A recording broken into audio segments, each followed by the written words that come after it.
కూటమి ప్రభుత్వం ఎన్ని అక్రమ కేసులు పెట్టినా, ఎన్ని రకాలుగా కక్ష సాధింపు చర్యలకు దిగినా ఎదుర్కోవడానికి తాను సిద్ధంగా ఉన్నానని వైఎస్ఆర్సీపీ మాజీ ఎమ్మెల్యే చెవిరెడ్డి భాస్కర్ రెడ్డి అన్నారు. కూటమి ప్రభుత్వం తనపై అక్రమంగా ఫోక్సో కేసు నమోదు చేయడంపై ఆయన మీడియాతో మాట్లాడారు.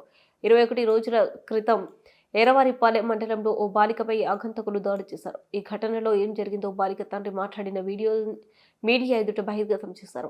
అనంతరం చెవిరెడ్డి భాస్కర్ రెడ్డి మీడియాతో మాట్లాడుతూ కూటమి ప్రభుత్వం తనపై ఫోక్సో కేసు ఎందుకు నమోదు చేసింది, ఎర్రవారిపాలెం మండలంలో 2 ఆగంతకుల దాడిలో తన కుమార్తె అపస్మారక స్థితిలో ఉందని ఓ తండ్రి స్థానిక వైఎస్ఆర్సీపీ నేత నాగార్జున రెడ్డి సాయంతో నాకు ఫోన్ చేస్తే వాళ్ళ ఇంటికి వెళ్లా. అపస్మారక స్థితిలో ఉన్న బాలికను ఆసుపత్రికి తీసుకువెళ్లి వైద్యం చేయించా. ఆ ఘటన గురించి నేను ఎక్కడ మాట్లాడలేదు, ఎవరికి చెప్పలేదు. సెక్షన్తో కేసు నమోదు చేసే అంత ఏం జరిగింది, ఎందుకు చెవిరెడ్డి పైన ఇతరుల పైన ఇన్ని సెక్షన్లు పెట్టారు అని ఒక ఆలోచన రేకెత్తించారు. అక్కడి వరకు వాళ్ళు సక్సెస్ అయ్యారు. ఈరోజు ఇంగ్లీష్ పేపర్ చూసినా, హిందీ పేపర్ చూసినా, టైమ్స్ ఆఫ్ ఇండియా చూసినా, ఛానల్లో చూసినా చెవిరెడ్డిపై ఫోక్సో కేసు, చెవిరెడ్డిపై ఫోక్సో కేసు.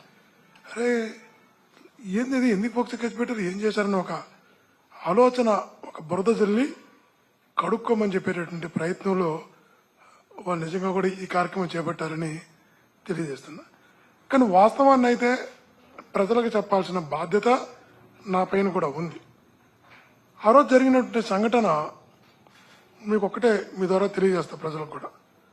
ఆ రోజు సాయంత్రం 6:30 కాడ అనుకుంటా, 7 గంటల కాడ, ఐ థింక్ 7 o'clock కాడ, 6:30-7 మధ్యలో వాళ్ళ ఫాదర్ ఫోన్ చేశారు. ఇట్లా నా బిడ్డకి ఇలా జరిగింది, నా బిడ్డ ఇలా ఎల్లమంది ఆసుపత్రిలో ఉంది అని తను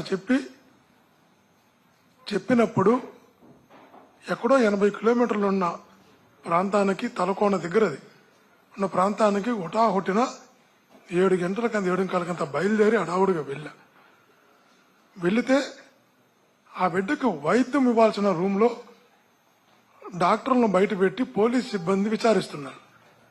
నేను ఆ రోజు అడిగా, డాక్టర్లు నర్సులు ఉండాల్సిన దగ్గర మీరెందుకున్నారు, ఆ బిడ్డకు అందించాల్సిన వైద్యం కదా, ఏం చేస్తున్నారు మీరని గట్టిగా మాట్లాడడం జరిగింది. ఆ తర్వాత వాళ్ళ నర్సులు కూడా రావడం జరిగింది. అందరం కూడా బయటకు వచ్చేయడం జరిగింది. బయటకు వచ్చిన తర్వాత వాళ్ళ ఫాదరు చాలా కోపంగా ఉన్నాడు. అది ఎవరికైనా, మీకైనా నాకైనా ఉండే కోపమే.